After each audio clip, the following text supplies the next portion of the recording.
tous, bonjour à tous, bonjour à tous, bonjour à tous, bonjour à tous.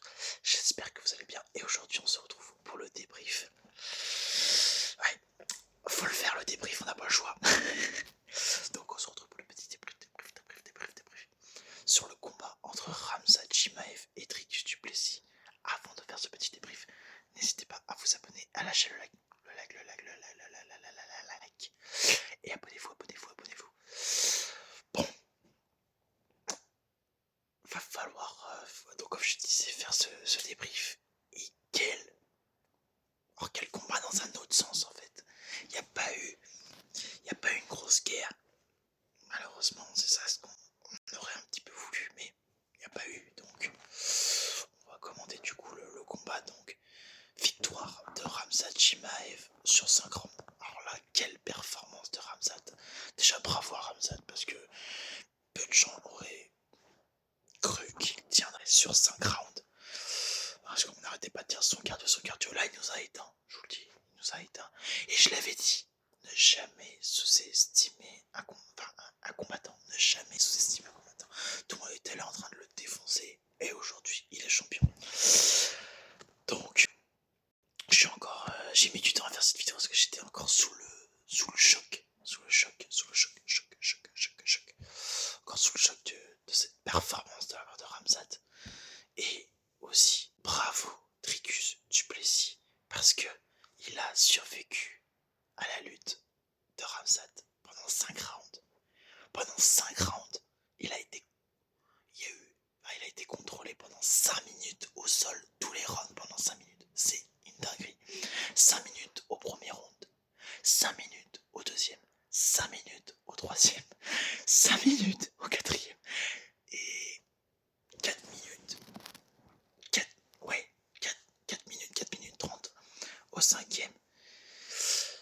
Bah ouais, une performance de malade mental en fait, parce qu'il a contrôlé du Plessis, il l'a fait boire, il l'a fait goûter le sol pendant 5 rounds. Je sais pas si vous imaginez la dinguerie.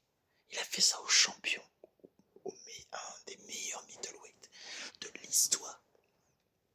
Enfin, c'est une dinguerie. La performance aujourd'hui de Khamzat, en fait, ce qui m'a le plus impressionné, c'est vraiment sa force. Il a une force incroyable. Du Plessis qui a tout tenté pour essayer de sortir de la lutte de Khamzat, mais Khamzat avait tellement compressé le haut du corps de Duplessis. Duplessis ne pouvait absolument rien faire. Mais, et, franchement, il n'y a pas non plus grand chose à dire, mais Khamzat Chimaev est, à partir d'aujourd'hui, le meilleur lutteur au monde. Il n'y a pas mieux comme lutteur que Khamzat Chimaev. Parce que tout le monde sait oui, mais Duplessis est plus lourd, etc. Bah, ça l'a pas empêché de le garder au sol. Mais maintenant, on va passer dans le côté de Dricus du Plessis.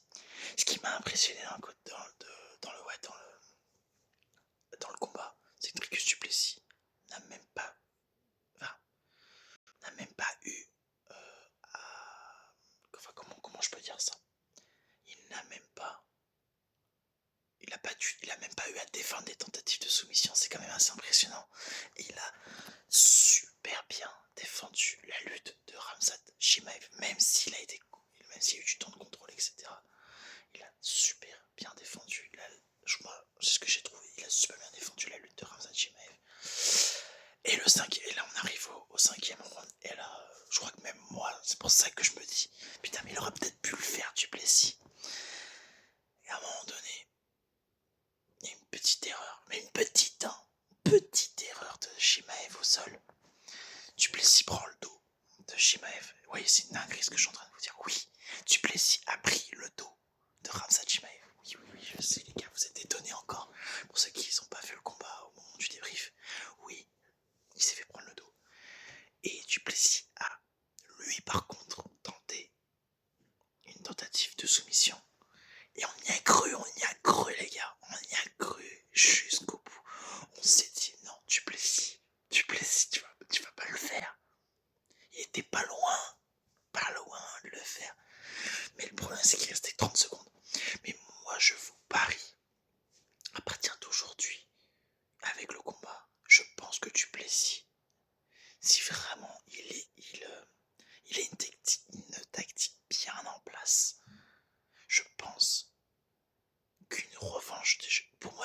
revanche serait logique. Mais la revanche devrait, pour moi, la revanche doit se faire, mais après Imavov. Après qu'Imavov ait le titre, parce que ça sera Imavov qui ait le titre. Oui, je fais une petite propagande pour Nassour. Après, ça peut être KO, mais j'ai pas envie. J'ai pas envie. Mais oui, pour moi, je le dis très ouvertement, une revanche serait. Elle est inéluctable. Parce que oui, il y a eu du temps de contrôle de Ramzat, mais il a rien fait en fait. Il a rien fait. Oui, il a fait des. Ouais, bah d'accord. Il a fait du. Non, Cronenberg, voilà. En fait, il a jamais réussi à soumettre Duplessis. Jamais. C'est une dinguerie. Moi, je pense que si Duplessis a une travail, je pense vraiment qu'il mérite une revanche face à Ramzat.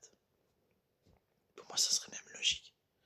Ça serait vraiment logique une revanche entre Duplessis et Chimaev. Mais, d'abord, Imavov a le combat pour le titre parce que lui mérite d'avoir son combat pour le titre. Il est quand même numéro 1 contender, etc.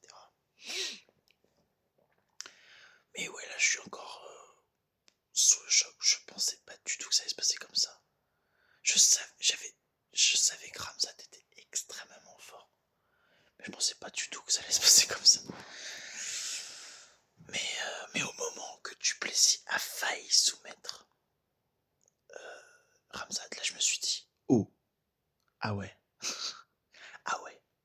Là je me suis dit, ok, bah, c'est-à-dire que là, s'il soumet Ramzat, il balaye tout ce qui s'est passé dans les autres rounds. Parce que les gens vont dire, oui, bah du coup, Ramzat aura dominé quand même Duplessis au sol. Ouais, mais à la fin, il se serait fait soumettre. Donc en fait, ça aurait tout balayé. Mais moi, avec ce qui s'est passé à la fin, je me dis quand même, Citricus, ouais, une tactique bien ficelée, bien cadrée, il peut le faire. Il peut le faire. Mais il faut qu'il travaille vraiment sur sa défense de lutte. Parce que elle est déjà très bonne, sa défense de lutte. Mais elle n'est pas suffisante. Parce que très bonne avec Shimaev, c'est du pipi de chat. Je le dis très clairement, c'est du pipi de chat. Avoir une très bonne défense de lutte avec Ramzat Chimaev, c'est du pipi de chat. Il faut avoir une défense de lutte redoutable face à Ramzat Chimaev. Donc, mais les gens vont peut-être me hurler dessus, mais oui, il a montré quand même des lacunes. Quelques lacunes. Au round 1, non. Round 2, round 3, round 4, non plus. C'est au 5e round qu'il va commencer à avoir des lacunes. Parce que même Duplessis a failli soumettre. Donc voilà, donc je suis encore un petit peu encore sous le choc de ce qui s'est passé. J'y crois pas en fait, parce que je voyais tellement Duplessis gagnant, sans soumettre évidemment Ramzat Chimaev, mais je voyais tellement Duplessis gagnant. Bah ouais les gars, donc bah là Duplessis, je sais pas ce que ça va être après pour son avenir, comment que ça va se passer. Ouais, je sais pas comment sera son avenir à l'UFC. Comment il va recombattre après, contre qui, ça va être une question. Et puis contre qui maintenant, Ramzat, parce que là il y a le combat de Boralo. Est-ce qu'il va combattre pour le titre, il va défendre sa ceinture avant, ou est-ce qu'il va monter de catégorie? On parle aussi d'une montée de catégorie pour Shimaev, on parle d'une montée en lightweight, je sais pas, après ouais, je sais pas, mais ouais, ouais, je sais pas quel sera son avenir pour Duplessis. Continuera-t-il en middleweight? Je sais pas, ça sera quoi son avenir.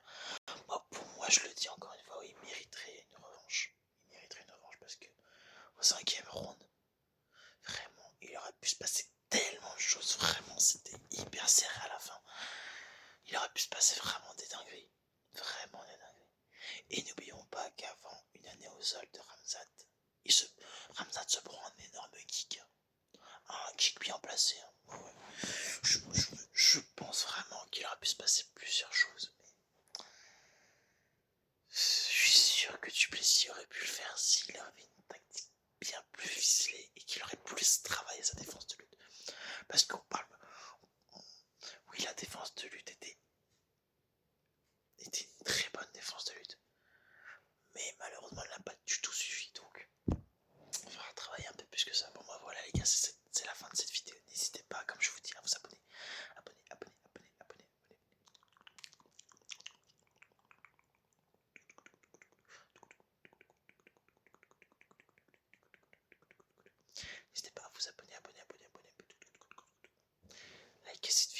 et on se retrouve pour une prochaine vidéo. Je vous préviendrai, ce sera.